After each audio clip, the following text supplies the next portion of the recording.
Frog and Toad, a very confusing evening. Scene 1. The scene is Frog's living room. The room is dark, lit only by the flickering light of a documentary playing on a large leaf screen.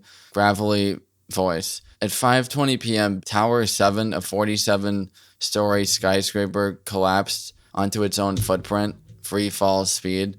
The official report cites office fires as the cause, but for many, the questions remain. Toad whispering, Frog, what does into its own footprint mean? Frog, I think it means it fell straight down, like a rock, not sideways. Narrator, yet the collapse was never mentioned in the initial 9/11 Commission report.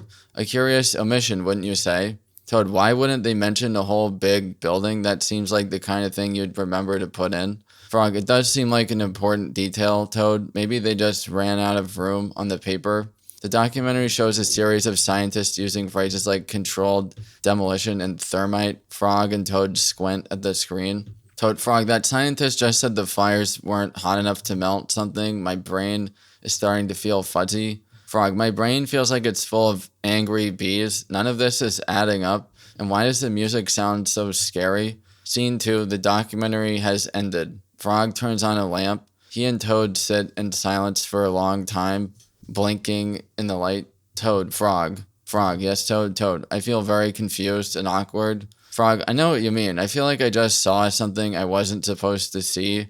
Like I peeked behind a curtain and saw a raccoon doing a very complicated magic trick that doesn't make sense. Toad, exactly. And now I'm thinking about all the clams we give to the government every year for taxes. Frog, what about them? Toad, well, what are the taxes for? Frog, they're for fixing things. They're for fixing the paths for the pond cleanup. Toad, but what if they're not? What if the pond is dirty for a reason? Frog, eyes widening. What would the reason be? Toad, I don't know. That's what's making me so angry. Why have we been giving them our clams if they can't even properly explain why a big building falls down? It's rude. Frog, you're right. It is rude. We give them our hard-earned clams and they can't give us a straight answer about the building.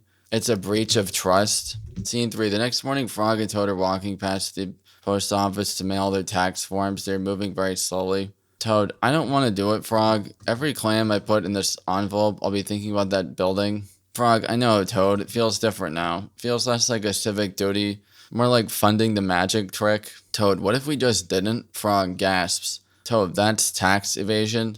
They have auditors. They're probably watching us right now. We have to, Toad. If we don't, the only thing that will definitely collapse is our own houses when the tax collectors come. Toad sighing deeply. You're right. It's a very clever system. You make things so confusing that people are either too scared or too tired to fight it. With great reluctance, Frog slips the envelope into the slot. Frog, there, it's done. Toad, I don't feel like a good citizen. I just feel like a sucker. Scene 4, they're sitting on the log by the pond. The sun is shining. Things should feel normal, but they don't. Toad, Frog, will we ever be able to unsee that documentary? Will we ever be able to look at a tall building the same way again?